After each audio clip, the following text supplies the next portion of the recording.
I rushed into the treatment room after hearing my husband was brought in. The doctors, nurses, and my husband all looked at me. There was a moment of silence, but when I saw my husband's face, I knew he was safe and not in any immediate danger. But the next moment shocked me.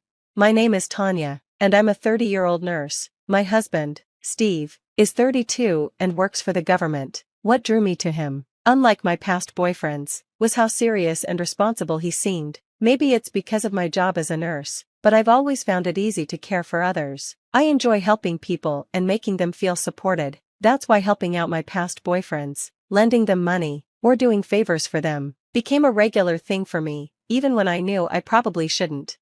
Many of my fellow nurses are the same, and we often talk about relationships, but my turning point came when I met Steve. I met him on a group blind date with other nurses. He seemed quiet and serious, a type I had never dated before. I liked him right away, and there were no other girls interested in him since they thought he was too plain. After a little push from me, we exchanged phone numbers, and soon after, I asked him out. Our relationship lasted for 3 years with no major fights or problems. It was smooth, which is rare since many relationships break up after a few months. But things went well with Steve. After 3 years, I told him, things are going well, so should we get married? He proposed, and we tied the knot. Steve didn't have much dating experience before me. His hobbies were reading and playing video games at home. He didn't go out much, but he loved talking about books and never ran out of things to discuss. Even though he wasn't an outdoorsy person, he had many online friends he gamed with. Sometimes, we would play games together while chatting online. Since we started dating, Steve began going out more, mostly because I'd suggest it. He wasn't against going out, he just didn't have anyone to do it with before. Steve's family lives about a 2-hour drive away. I don't see them much, but they seem kind. Steve is the youngest of 3 siblings, and his parents are elderly. After our wedding, we only visited them once during New Year's. We exchange gifts during the holidays, and I call them sometimes, but our schedules don't line up since I work night shifts. Steve and I go out together when we both have days off, and we share the household chores. I thought everything was fine between us. However, about 3 months ago, I started noticing something strange with Steve. One evening after I got home from work, I found him asleep on the sofa. A beer can was lying on the table. I said to my husband, "You'll catch a cold." He looked at me sleepily and rubbed his eyes. "Isn't it unusual for you to be sleeping here and drinking beer?" I asked. I was at an online drinking party with my gaming friends. I had too much fun and drank too much, he replied. I didn't fully understand his online world, but I thought as long as he was having fun, it was okay. That turned out to be a mistake. After that, similar incidents kept happening. One day, I noticed my husband's hair had changed. "What's up with your hair?" I asked. He had never dyed his hair before, but now it was styled and brown. "Is this okay for your job?" I asked, knowing that as a government employee, his workplace had strict rules. "What's wrong with it? I just thought I should enjoy dressing up while I'm still young. What do you think? Does it look good on me?" My husband had always been simple and didn't care much about his appearance, but now he was suddenly different. I didn't think the new look suited him, but I didn't know what to say. "It doesn't look bad," I said softly. A few days later, he got his ears pierced. I was confused. Was he going through a midlife crisis? I tried to ignore it at first, but finally, I couldn't stay quiet. "What's going on with you lately?" I asked him directly. "Nothing," he replied, and then he went to the bedroom without saying more. I knew something was wrong, but I was too busy with work. A nurse had recently retired, and I was filling in, leaving me with little time to focus on Steve. Around this time, Steve told me, "My dad hasn't been feeling well lately, so I'm going home for the weekend to check on him." His father was old, so I understood why Steve was concerned. I agreed, and after that, he started going away every weekend. I still tried to care for him in small ways, like cooking for him and texting during work, but he rarely responded. Just when I was thinking we needed to have a serious talk, I received a shocking phone call at work. "Tanya, the police are trying to reach you," one of my colleagues said, handing me the phone. I felt a wave of anxiety. "Why are the police calling me?" I asked, picking up the phone. The officer explained that Steve had been in an accident and was taken to the emergency room. "What? Is my husband okay?" I asked in a panic. The officer assured me that it wasn't life-threatening and that Steve had been taken to the hospital where I worked. I rushed to the emergency ward, asking the nurses where he was. When I found the treatment room and opened the door, everyone inside stared at me. "Excuse me, I heard my husband was brought in," I said. The doctor looked confused, and the nurse glanced nervously at me. I felt uneasy, but when my eyes met my husband's, I was relieved. The nurse quickly explained that Steve had a serious leg injury, and they had to cut his pants off to treat him. When I looked at him again, his pants had already been removed. Suddenly, Steve noticed me looking and shouted, "Tanya, don't look at me." I was confused. As a nurse, I wondered if he was embarrassed for me to see him like this, but in the medical field, it's common to cut clothing when there's a severe injury, so it didn't seem like a big deal. "Just get out of here," my husband yelled, but I didn't understand why he was acting this way. The doctors and nurses continued working quickly to treat him, ignoring his outburst, which was only natural. They couldn't afford to stop. Then, something strange caught my attention. "What is that?" I muttered to myself. On the inside of my husband's right thigh, there was a tattoo. His injury was on his left leg, but the tattoo was on his right. The tattoo had a woman's name written on it, Yasmin. Shocked, I asked, "Who is Yasmin?" Steve looked panicked, but I left the room to let the medical team finish treating him. Later, I spoke with a nurse who told me that Steve hadn't been brought to the hospital alone. He was with a woman around his age, and the nurse assumed they were a couple. When I asked the woman's name, she said it was Yasmin, the same name on my husband's tattoo. I couldn't believe it. Was my husband having an affair? My coworker described Yasmin as having brown hair, pierced ears, and, shockingly, a tattoo of my husband's name on her thigh.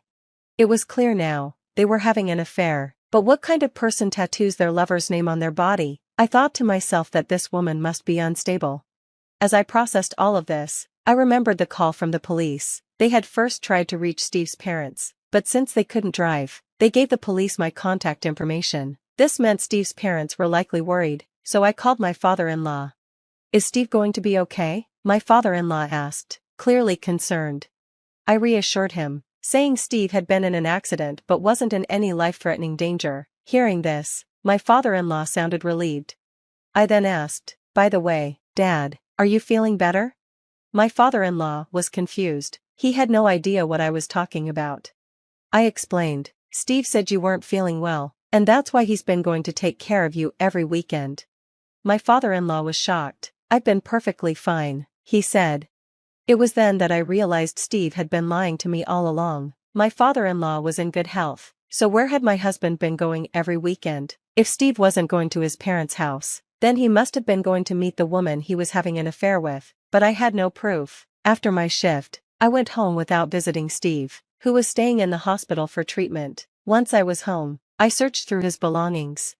The evidence was easy to find: photos of him with the woman, hotel receipts, and even an email confirming a reservation at a romantic resort. It was clear that they had their accident on the way back from the resort. The crash happened on a mountain road, but thankfully no one else was hurt. Steve and Yasmin weren't in life-threatening condition, but Steve's leg injury would make walking difficult for a while.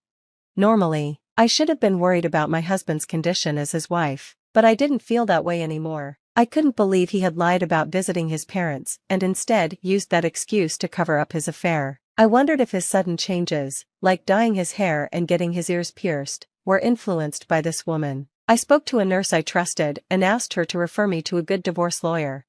The next day, I went to the hospital to drop off Steve's belongings. He seemed confused, like he couldn't remember what had happened the previous day in the treatment room. But honestly, I didn't care anymore. I left without talking to him because I had to start my shift. After work, I met with the lawyer and explained everything. He told me that with all the evidence I had, I could easily file for divorce.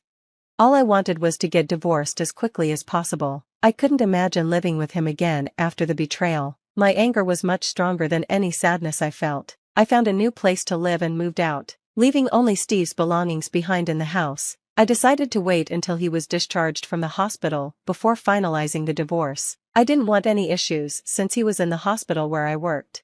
When the day came, I went to pick Steve up from the hospital. On the way, I told him we needed to make a quick stop. He looked confused, but agreed. I took him to a family restaurant near our house, where my lawyer was already waiting. Steve seemed puzzled and tired from standing on his injured leg, so he sat down quietly. I handed him the divorce papers. "Divorce? Why?" Steve shouted, sounding shocked. I stared at him angrily for a moment. "What do you mean, why?" You had an affair. You even had your accident during your romantic trip. I found all the evidence at home. And you lied about your father being sick just to see this woman. Steve's face turned pale.